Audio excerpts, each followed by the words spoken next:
শুভ সকাল সবাইকে। আচ্ছা, আমি একটা জিনিস চিন্তা করে দেখলাম, এই সরকার এত কিছু পরিবর্তন করতেছে, সংস্কার করতেছে, আবার মানুষের এত দাবি, মানে তার নিজ বক্তব্য পেশ করতেছে।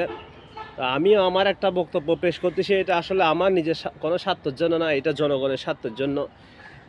বিষয়টা হচ্ছে যে ছেঁড়া টাকা নিয়ে যারা ঝামেলায় পড়ে, অর্থাৎ তাদের পক্ষে কথা বলা।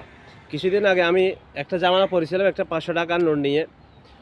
ওইটা যাকে দিচ্ছি বলতেছে এটা চলবে না, আর জনকে দিচ্ছে বলে এটা চলবে না। তখন আমি অনলাইনে দেখলাম সরকারের আইন আছে যে 50%-এর বেশি অক্ষত থাকলে আর টাকার যে সিরিয়াল নাম্বার আছে ওইটা যদি থাকে তাহলে টাকাটা চলবে। এটা দোকানদার নিতে বাধ্য। আবার শুনেছি বিদেশে নাকি টাকা চলে না, সেটা বলে অনেকে লোকে মাইর দেয়, মানে টাকা চলবেই।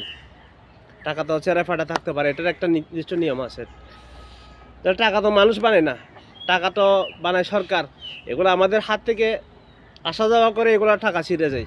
তো ঠিক আছে, চাইলে এগুলোর দায়ভার কে নেবে? তাহলে ব্যাংকে চলে, ব্যাংকে এত নাকি বলে চলে না। যাদেরকে বলছেন এগুলোতে ব্যাংকে চলে, অনেকে বলে যে ওই ব্যাংকও মানুষও নিতে চায় না, যাকে দিতে দিতে চায় না। অনেকে বলে যে দোকানদারকে দিয়ে মেলা দিয়ে। আমাদের বাংলাদেশে এরকম কেন? কিছুদিন আগে দেখলাম সরকারে পুলিশের পোশাক পরিবর্তন করে ফেললো। এত কিছু পরিবর্তন করতেছে, এত সংস্কার করতেছে, তাহলে ছেঁড়া টাকা নিয়ে একটা সংস্কারের একটা আইডিয়া আমি আপনাদেরকে দিই। বিশেষ করে যারা কন্টেন্ট ক্রিয়েটর তাদের দৃষ্টি আকর্ষণ করছে। জুয়েল ভাই আছে, যারা সবসময় এগুলো নিয়ে কথা বলে, মোজাহার ভাই আছে, তারপর আর কে আছে, যাই হোক যারা আছে আর কি, সবার দৃষ্টি আকর্ষণ করে আমি বলতেছি তারা যেন এই বিষয়টা নিয়ে তারা একটু কথা বলে, যাতে সরকারের কানে পৌঁছায়। আমি সরকারকেও মেনশন দেবো এই ভিডিওটা, যাতে তাদের এই আইডিয়াতে যদি ভালো লাগে তারা চাইলে এটা করতে পারে।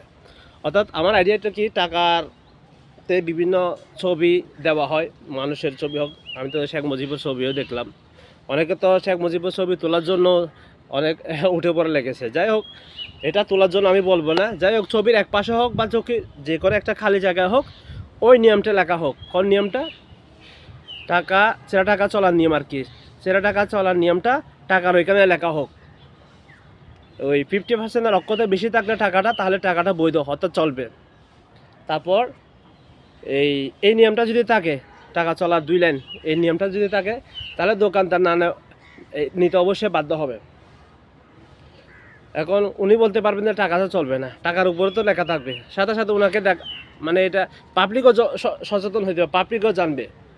অনেকে তো সরকারের কী ঘোষণা আছে সেটা তো সবাই জানে না। টাকার উপর যদি এটা যদি লেখা থাকে, এটা আমার আইডিয়া আসলো আর কি, টাকার উপর যদি লেখা থাকে যে কোনো একটা জায়গায়, টাকাতে তো অনেক কিছু লেখা থাকে, অনেক ছবি, শাপলা ফুল, অনেক কিছু থাকে। তাহলে একটা প্রয়োজনীয় জিনিস যদি এখানে যদি লেখা থাকে ছেঁড়া টাকা চালার নিয়ম, তাহলে আমার মনে হয় কিছুটা হলেও এই সমস্যা, এই জামালা থেকে অনেকে বাঁচবে।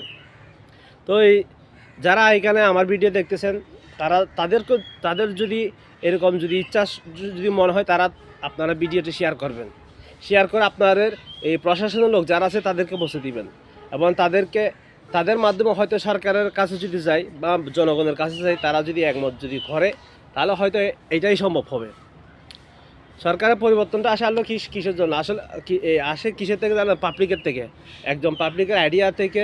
তখন উনি যখন কথা বলা শুরু করে, তখন এটা যখন সরকারের কানে পৌঁছায়, তখন সরকার ওইটা উদ্যোগ গ্রহণ করে। তো আমি জানি না আমারটা সরকারের কান পর্যন্ত পৌঁছাবে কি না।